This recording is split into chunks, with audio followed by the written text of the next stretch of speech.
It's finally time for part 3 of how to play Spelljammer in Dungeons & Dragons 5th edition, and this one's for the players. That's right, this one's for you. It's time for classes and backgrounds. We're going to start with classes because those are actually going to be the easiest and the quickest element to cover for any Spelljammer campaign. In brief, they all work just fine. Play whatever classes you want. The only thing you need to worry about is whether you have someone in your party who can cast spells, because every spelljamming ship using a standard major helm, like the one from Dungeon of the Mad Mage, will require the helmsman to have one free spell slot for powering the helm.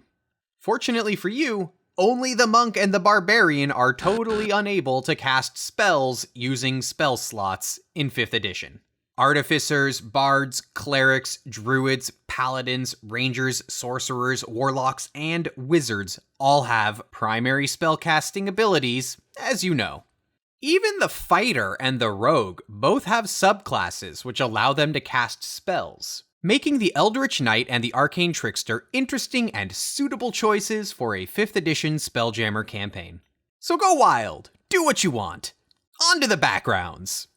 Not everyone knows this, but many of the backgrounds in 5th edition began as class kits in 2nd edition. The unfamiliar can think of class kits as optional subclasses that flavor your core class with a few extra abilities and some flavorful drawbacks. The Complete Spacefarer's Handbook from 2nd edition introduced 20 new class kits for use in Spelljammer campaigns. And wouldn't you know it, a number of these kits are covered by the existing 5th edition backgrounds. Which is good because 20 kits is a lot to go through, so we're just going to get into published backgrounds. The first and most obvious backgrounds are the Sailor and the Pirate from the Player's Handbook, alongside the Marine, the Shipwright, and the Smuggler from Ghosts of Saltmarsh. They're nautical, Spelljammer is nautical adventures in space. We can all see the connection. Spelljammer also had a number of kits dedicated to mercantile play and trade, such as the Fighter Merchant, or the Wizard Arcanist, or the Rogue Courier. All of which I liked, but nobody else did for reasons that still escape me. The best backgrounds to evoke these classic roles are the Guild Merchant from the Player's Handbook, and the Failed Merchant from Acquisitions Incorporated.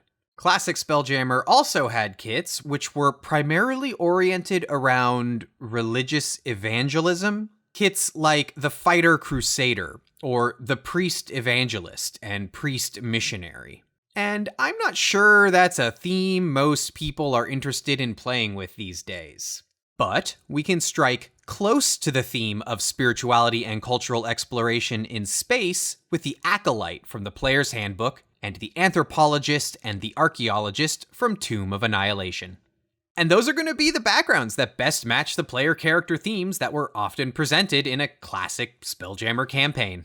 Woo boy, we are finally done reviewing all the existing 5th edition rules that will empower you to run a classic Spelljammer campaign in your 5th edition Dungeons & Dragons game. I'm going to be dipping back into Spelljammer lore for the next few videos, probably with some impromptu content from time to time as well. So if that sounds interesting to you, remember to subscribe so you can catch the videos when they come out. Thank you so much for watching, and I'll catch you in Wild Space.